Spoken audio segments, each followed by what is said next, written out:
Welcome to the Herb Brooks National Hockey Center for Game 2 between the North Dakota Fighting Hawks and the St. Cloud State Huskies. Welcome in between the benches. I'm your host, Maxson. Before we get to tonight's contest, let's recap what happened in last night's game, as it was the college hockey goal heard around the world. Jami Krannila pulling off the Michigan in an absolute show of skill for his 7th goal of the season. The Huskies roll over North Dakota by a final score of 8-1.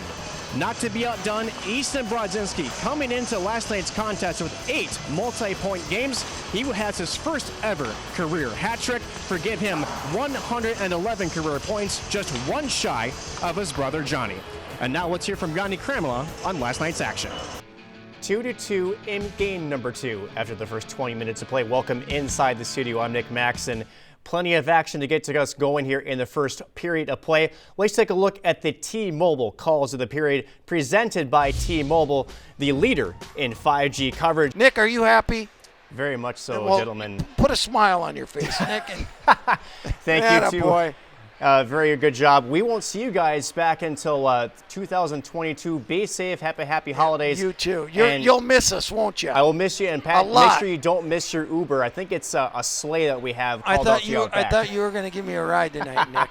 All right. Thanks, Nick. Thanks, good guys. job. Thank you very much, guys. See ya. Back inside the studio here after the St. Cloud State Huskies fall in this one by a final score of 5-3. We'll take a look at some of the highlights from this second battle between the Fighting Hawks and the Huskies. Again, the Huskies coming into this second game looking for the sweep, and they start things off early.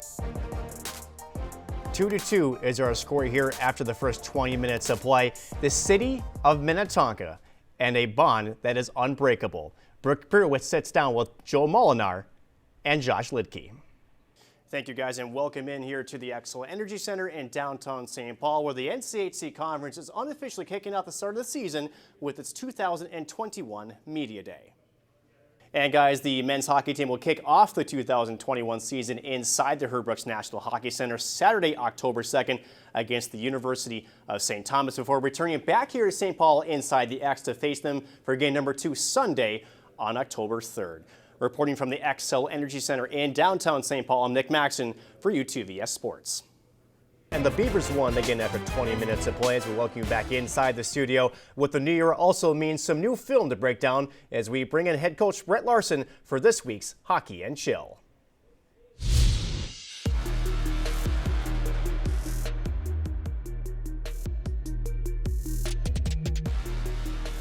And welcome to another episode of Hockey and Chill. I'm Nick Maxson, as always, joined by head coach Brett Larson. Brett, good to have you back in. Yeah, thanks for having me. Hope you had a good break. I did have a good break. Hope you did as well. But hey, guess what? It's another hockey weekend back here, which means another weekend to roll us through some clips. Let's take a look at the first one we have this weekend. And this one is all about using that center lane drive to create an offensive chance. We work on this almost every day in practice. It's part of one of our shooting drills, if not daily. You see Kupka there. As soon as he moves the puck, he sprints to get to that area, drawing defenders to him, which give Pervik's options. He could shoot it, you could make that play, or maybe the dot-to-dot play to Micah Miller.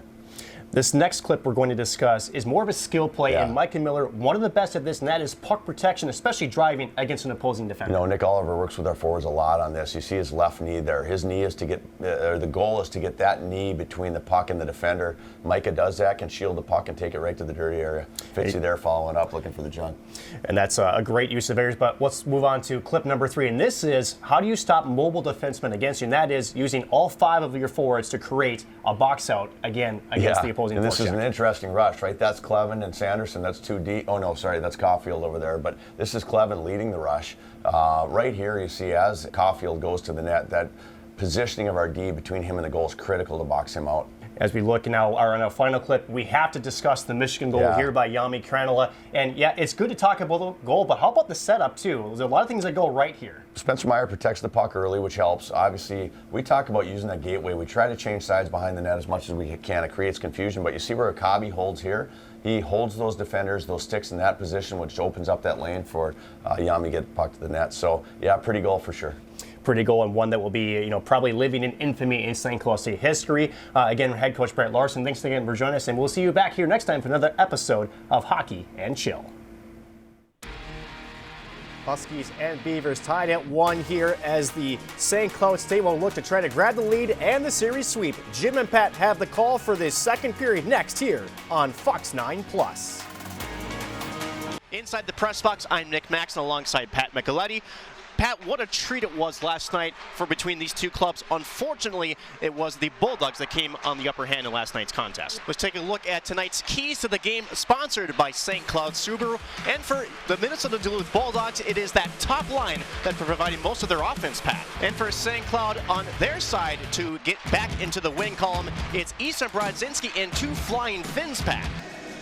Now it's Krannila, the two flying Finns out there for Brett Larsson's Husky squad. As Okabe in a nice battle there along the boards with the puck now. We'll skate back to center ice with Vieti Miettinen controlling here for the Huskies. He goes right on, quick draw, right, he scores! What a shot from Vieti Miettinen! And the St. Cloud State Huskies finally break through. It's 1-0. And now Louis Ray will skate forward here for Duluth, as now it's Milnick who will draw a penalty here against St. Cloud State. And it'll be a tripping call. And when we come back, the Huskies penalty kill will get another shot to keep that 1-0 lead. We'll be right back. Bulldogs on their fourth power play as Wyatt Kaiser keeps it in. Oh, one-timer by Cates, he scores! What a shot by Jackson Cates. And on the power play, Minnesota Duluth has tied this game at 1. Good play that time by the Bulldogs. Possible 2-on-1 the other way. Here comes Lederer, goes across in front. What a glove save by Rennick!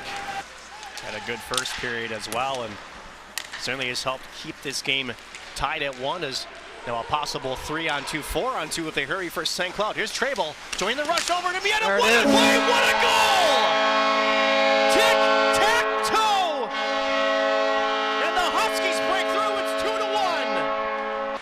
Back to the point, and then just over the stick. Possible 3-on-1 here for the Huskies. Here's Okabe. He's got Krannila and Miettinen. Here's Miettinen, waits, fires, he scores! Woo! The finish splash does it again.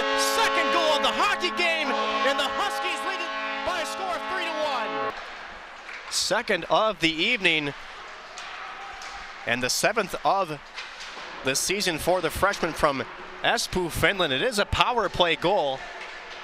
And back on the Huskies now with a 2-goal lead here as Micah Miller is tangled up with Anderson, and I believe Micah Miller is going to head to the penalty box as we get a whistle here with less than 60 seconds to go here in this hockey game.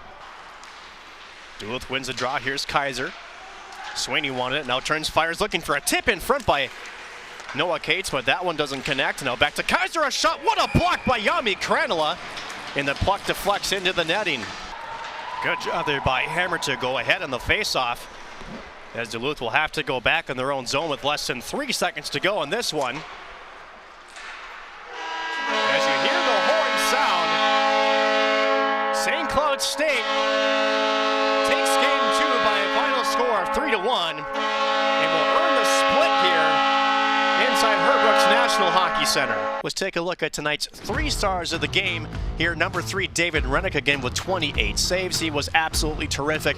Jami Krannila gets that dagger goal here in the 3rd period. And again, we talk about him again, the Finnish splash. Vieti Miettinen, 2 goals and an assist. He's been on fire for this hockey squad since joining here again this season, Pat. Just overall, great games with all 3 of these players. And Pat, you know, as we look forward to, again, next weekend, these 2 teams will face each other yet again. I mean, as Brett Larsson said, these 2 teams, they know each other so well. There's nothing that's really a surprise between the 2 clubs. Again, if you're Brett Larsson, this is the effort that you want to see out of them for the next couple of games, now going into enemy territory up at Amsoil Arena in Duluth. Well, Vieti Miettinen, we talk him on the Finnish splash. Again, 3 points on the night, 2 goals and an assist. You know, what can you really say about his game? I talked to Brett Larsson earlier this week, and I said he just has that swagger, that goal scorer swagger. Is that the same thing you see out of this young guy from Finland? We'll take a break, and we'll come back here in just a moment from the Herbrook's National Hockey Center to wrap things up. We'll be back after this. Last month, Huskies hockey finally returned with the NCHC pod in Omaha, Nebraska. We believe we're playing in the top conference of college hockey. We believe it from our commissioner, who was able to pull off something really special, and everybody behind the scenes that worked at putting that pod together. He put his neck out there and probably took some risks.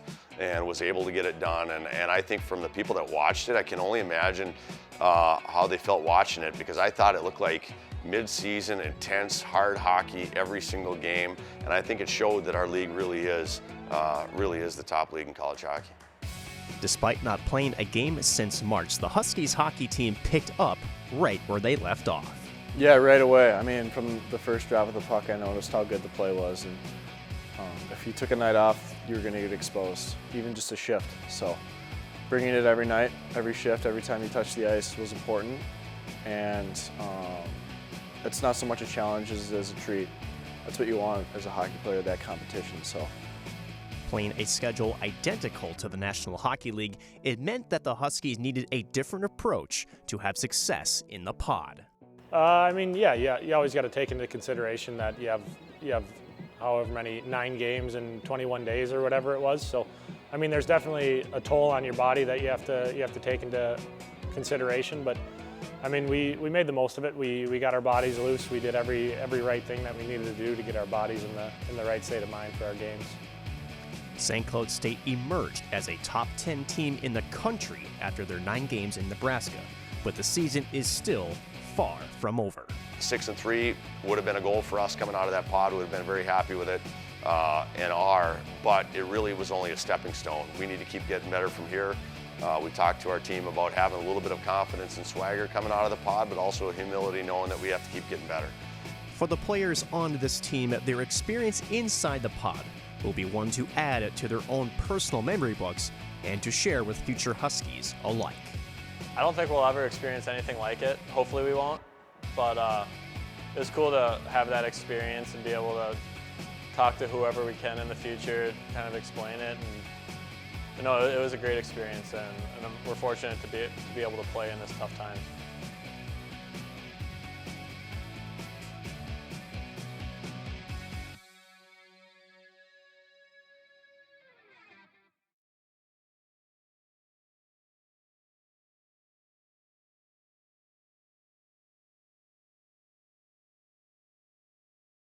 Up the middle, back comes Emma Gentry. A little drag move, in, save, rebound, they score!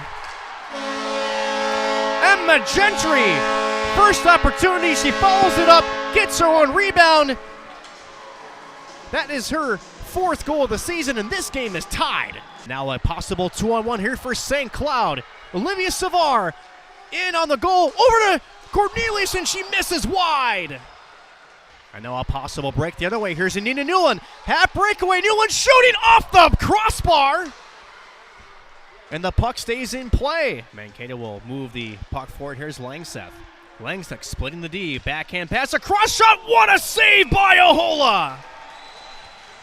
Budarak shot was down, and now Taylor Lind was behind the defense, but she's tired. 2-on-1 here for St. Cloud State. Lind over to quick shot. Bourgeois. She scores!